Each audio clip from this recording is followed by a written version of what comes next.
So hello my dear future bankers, welcome back to my channel and welcome back to another video.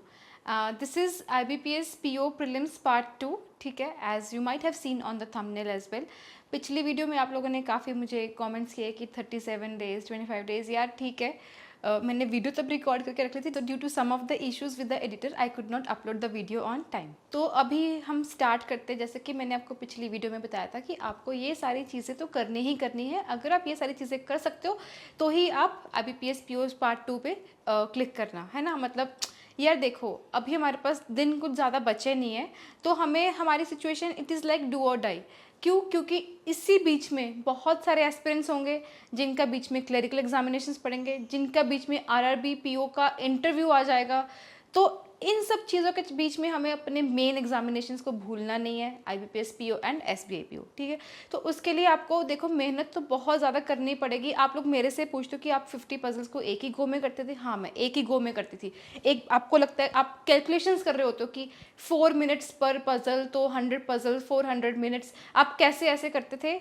मैं उसकी अब बाकी फिर 7 घंटे तो इसी में लग गए, तो अब बाकी टाइम क्या करते थे? मतलब बाकी का टाइम तो बचा ही नहीं है यार. 7 ही तो घंटे हुए, पूरा दिन आपके पास बचा है. It is just the perspective कि आप कैसे देखते हो उस चीज़ को. 7 घंटे आपने पजल्स कर लिए, उसके बाद 7 घंटे आप सो लिए, 3 घंटे आपने अपना जो भी डेली काम है वो कर लिए, फिर भी आपके पास 7 आवर्स बचे हैं ना. और यार जो मैं आपको बताती हूँ कि मैं 100 पजल्स पर डे करती थी, वो मैं सिर्फ 3 से 4 दिन करती थी, वो भी प्रीलिम्स से पहले, ताकि मेरी स्पीड पजल्स में तो बिल्कुल ना कम हो. मैंने ये चीज़ सोची थी कि व्हाट विल डू इज़ कि अभी मुझे कोई भी वीकेंड, अभी सैटरडे संडे जो भी आएगा, तो मैं अभी मेरी स्पीड नहीं है, बट मैं आपको, मुझे लगता है कि थोड़ा बहुत तो मैं कर पाऊंगी. तो हम एक PDF डाउनलोड करेंगे, मैं आपको टेलीग्राम पर बता दूंगी, तो हम उसको लाइव सॉल्व करेंगे. ठीक है, देन विल सी कि हम सब में से कौन ज़्यादा जल्दी सॉल्व करता है. ठीक है, ये तो रही एक बात.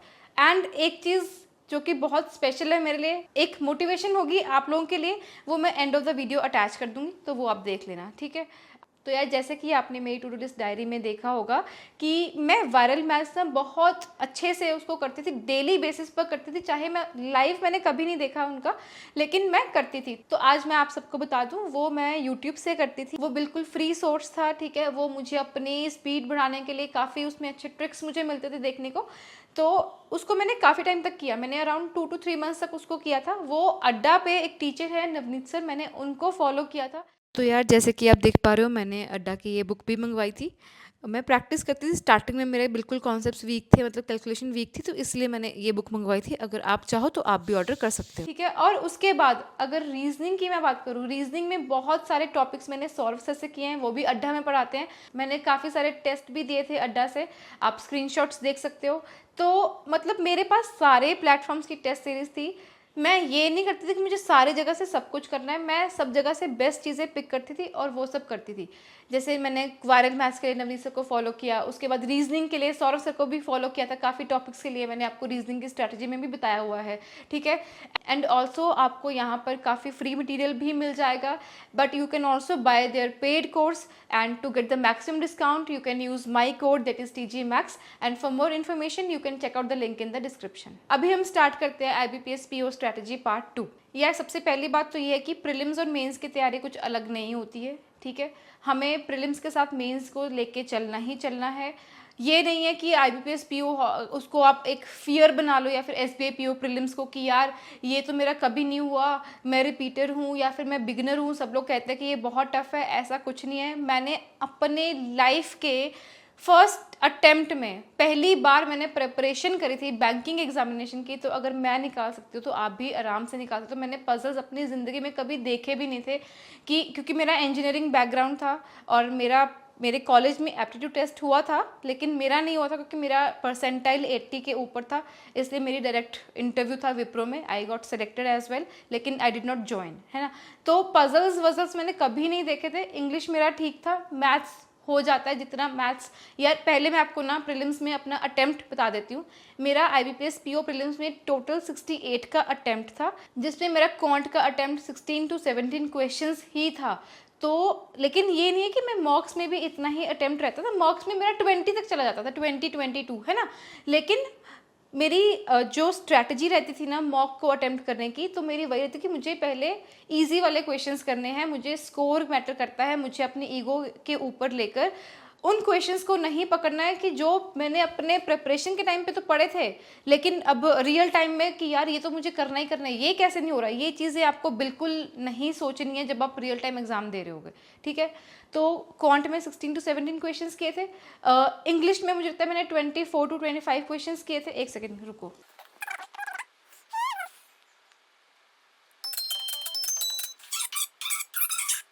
हाँ, तो मैंने अपना स्कोर कार्ड निकाल लिया है, मैंने भी अपनी यूट्यूब वीडियो ही खोली थी खैर। तो इंग्लिश में मैंने 24 क्वेश्चंस अटेम्प्ट किए थे, क्वांट में मैंने 16 क्वेश्चंस अटेम्प्ट किए थे एंड रीजनिंग में 29 क्वेश्चंस अटेम्प्ट किए थे, और टोटल हो गए 68 क्वेश्चंस, ठीक है। मैंने 68 क्वेश्चंस अटेम्प्ट किए थे और मेरे मार्क्स थे 68.5, नॉर्मलाइजेशन की वजह से 0.5 बढ़ गया, ठीक है। लेकिन मैं आपको ये बताना चाह रही हूँ कि जब भी आप फुल लेंथ मॉक्स देते हो, आपको अपने मार्क्स नहीं देखने, परसेंटाइल देखनी है कि जितने भी बच्चों के साथ आप दे रहे हो कि उसमें आप कहाँ स्टैंड करते हो। उसके बाद अगर जैसे आप मेरे से गुड अटेम्प्ट्स पूछते हो, तो पिछले सालों का मैं भी देखती थी, मैं भी सबसे पूछती थी कि कितने क्वेश्चंस अटेम्प्ट करने चाहिए यार। तो सब लोग कहते थे कि यार 70 to 72 क्वेश्चंस तो अटेम्प्ट करने ही चाहिए, है ना। तो लेकिन जब मैं एग्जामिनेशन हॉल से बाहर निकली थी तो मैंने 68 अटेम्प्ट्स किए थे। मैंने सब में आस पास जो भी मेरे लोग थे तो मैंने उनसे भी पूछा, तो उनका भी अराउंड इतना ही अटेम्प्ट था। और तब जैसे आप एग्ज़ाम से बाहर निकलते हो तो आपको पता होता कि आपका एग्ज़ाम कैसा गया। तो मेरे हिसाब से मेरा पेपर अच्छा गया था, है ना। तो मैंने आते ही मेंस की प्रिपरेशन स्टार्ट कर दी थी। मैंने एक स्ट्रैटेजी बनाई थी, वो मैं आपको जब मेंस की आपकी बारी आएगी तब मैं आपको बता दूंगी, ठीक है। तो ये हो गए आपके अटेम्प्ट्स। तो यार हर बार की तरह मैं अपनी ही डायरी निकालती हूँ जब भी मुझे कोई स्ट्रैटेजी वीडियो रिकॉर्ड करनी होती है। रोड मैप मैं इसको बोलती हूँ, क्योंकि स्ट्रैटेजी सबकी अपनी होती है ना। तो उसके लिए मैंने जो एनालाइज किया ना, सबसे बड़ी चीज़ जो मैं अपनी टू डू लिस्ट में देख पा रही हूँ वो थी मेरी कंसिस्टेंसी, कि मैं जो चीज़ मैं लिखती थी मैं वो उसको पूरा करने का कोशिश करती थी, चाहे मैं कैसे मर्जी करूँ। मैं ये नहीं लिखती थी कि मैं 5 बजे उठी, उसके बाद 5 to 5:30 मुझे ये करना है, 6 to 6 ये सब नहीं करना। ऐसे वो बच्चों वाले टाइम टेबल हमें नहीं बनाने हैं, हमें टारगेट्स बनाने हैं। एंड टू डू लिस्ट अपनी डेली बनाई, मैंने अपनी बनाई है, तो मैं आपको बता रही हूँ कि आप डेली बनाओ, उसको पूरा करो। IBPS PO प्रीलिम्स के साथ साथ आपको अपने मेंस की तैयारी भी साथ में रखनी है।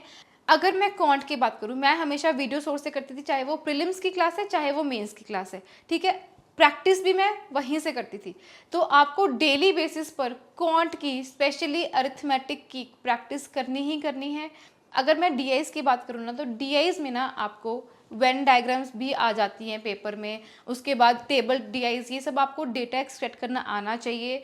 पाई चार्ट्स की जो डिग्री टू वो कन्वर्जन होती है वो आपको पता होना चाहिए। मैंने भी अपनी एक वीडियो में समझाया था कि मैं कैसे करती थी ये क्वेश्चंस को अटेम्प्ट। तो ये सारी चीज़ें जैसे स्पीड मैथ्स हो गया, DIs हो गए, ये स्कोर बूस्टर ही है।